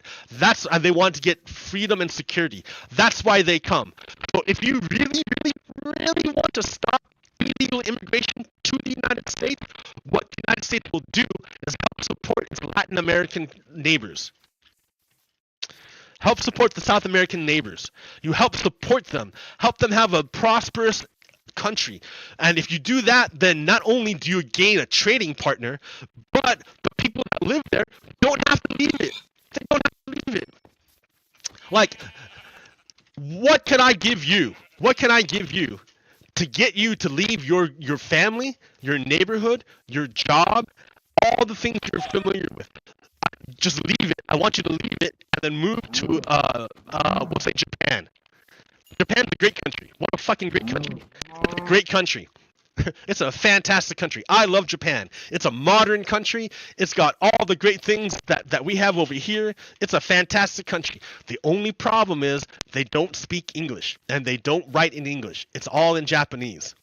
So you would have to learn an entirely new language, a new writing system, and you would have to learn how the Japanese do it because they do it differently than Americans. Every country does things a little bit different from other countries.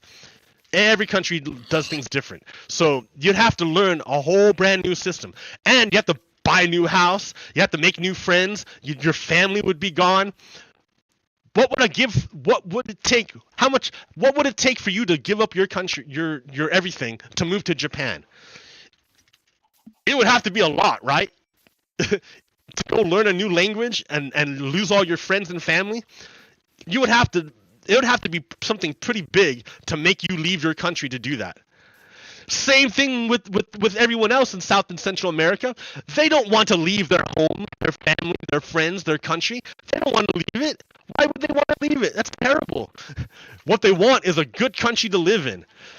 And if their country is being attacked by drug gangs and by corrupt governments and by lack of economic development, they're going to have no choice. If they want to survive and live, they have to leave. It's not up to them. They have to leave so they don't die. All right.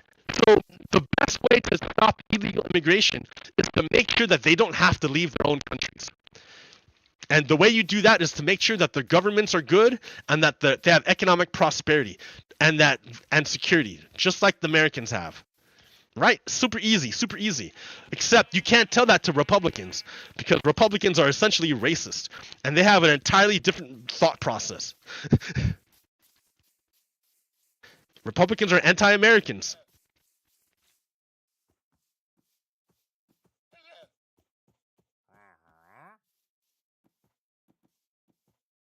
Here's an example. Remember how the Nazi Nick says, I'm a soldier for Donald Trump. He's not the only one. Donald Trump has a whole army of idiots who are too stupid to think of for their own benefit and will do whatever Donald Trump tells them to do.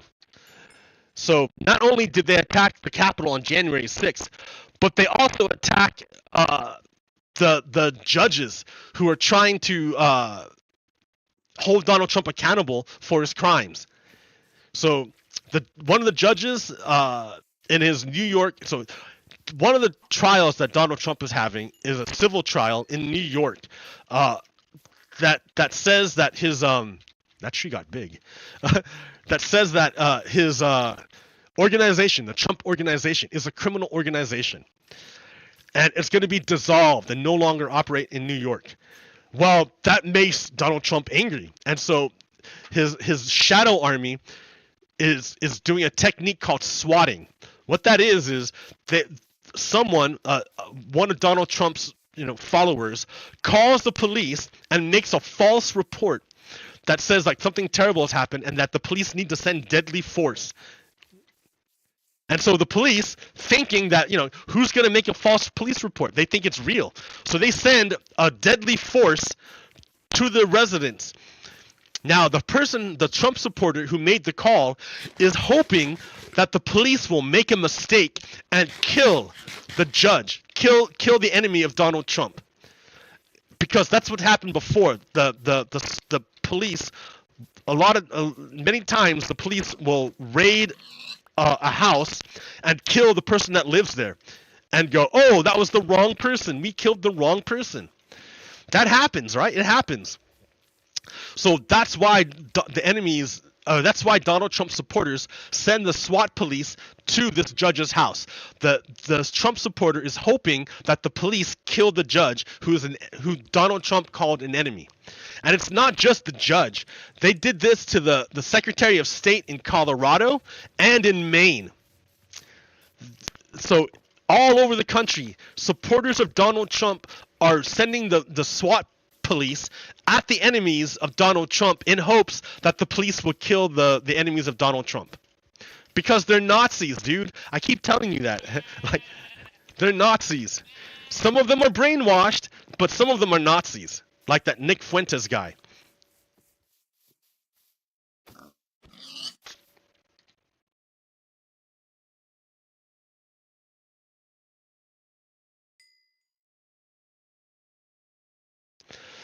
Okay, but it's not all just Republican bad. I mean, a lot of it's Republican bad. But remember, politicians aren't perfect. And Joe Biden is one of them who's not perfect. Let me tell you why Joe Biden's not perfect. So Netanyahu has said that he opposes a Palestinian state in any post-war scenario.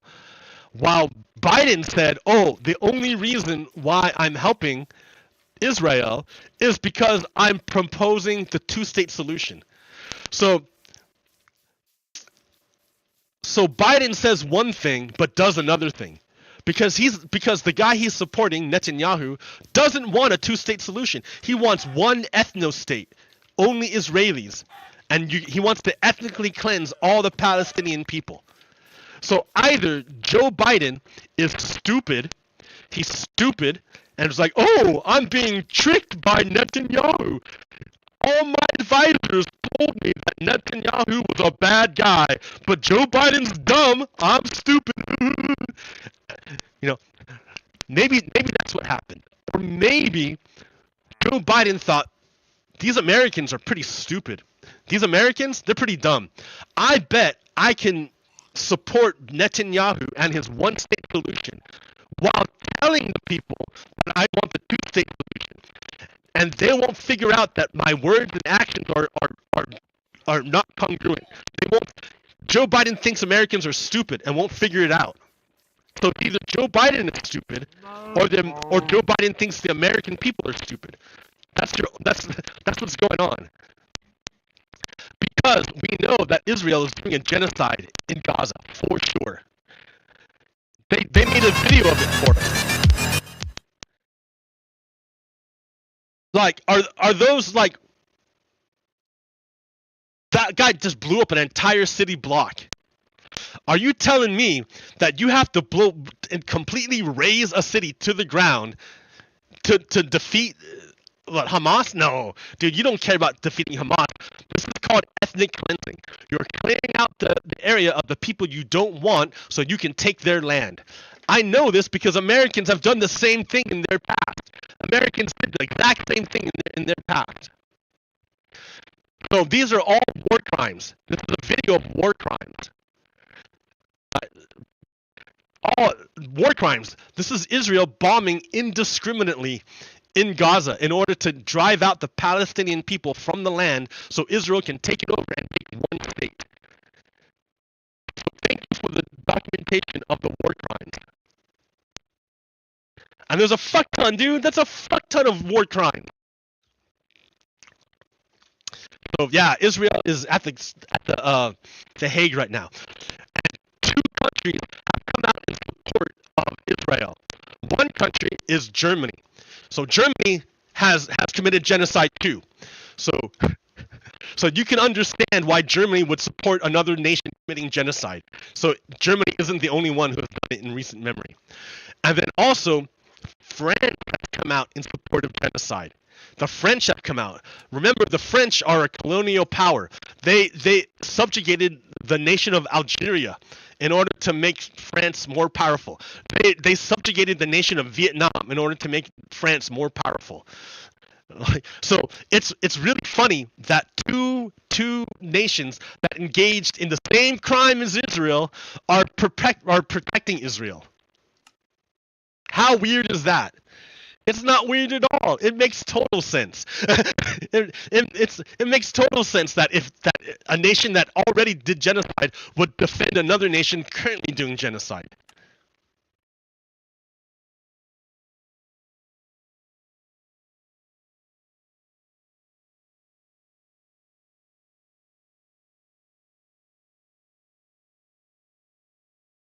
Man, I got more, but I want to do it. I think this is good. All right. Well, hey, thanks for hanging with me. I think this is a pretty good show. I packed it with as much information as I could.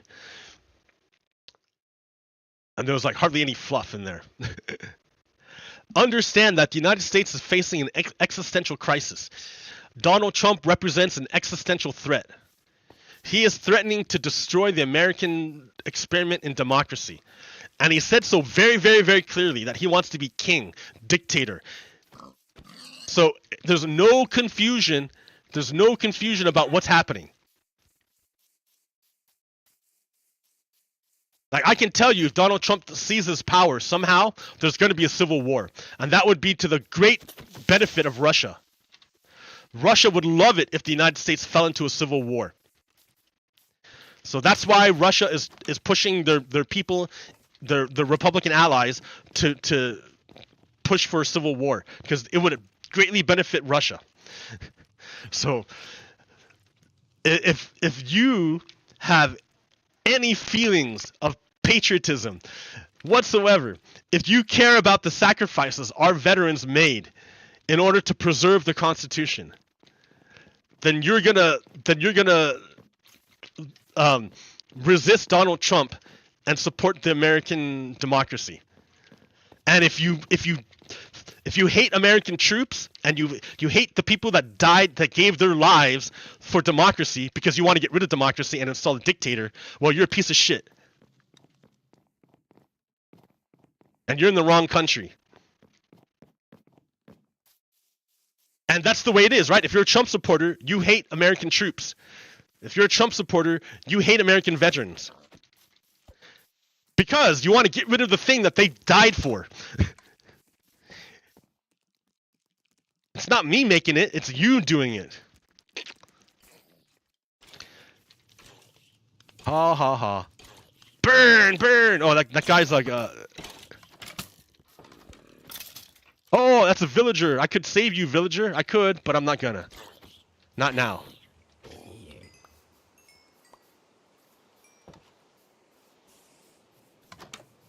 I could save you, but I'm not gonna. Oh, shit. Don't blow up! Don't blow up! Oh, no! Alright. I think that'll do it for today. We gotta hold on, guys. We gotta hold on. This American project, we're not done with it yet. We have to spread democracy to all parts of our country to make sure that everyone has equal access and human rights. And we're gonna want to spread that power throughout all the people and not let it be concentrated in the hands of the few. Like, we've already paid an enormous price in terms of lives in order to have this democracy, and it would be terrible if Donald Trump and his fucking Nazis took it away from us. We can't let that happen. So hold on to your hats. It's going to be a crazy year. All right, Americans, until next time, Pogo Kiddo out. Peace. Stop.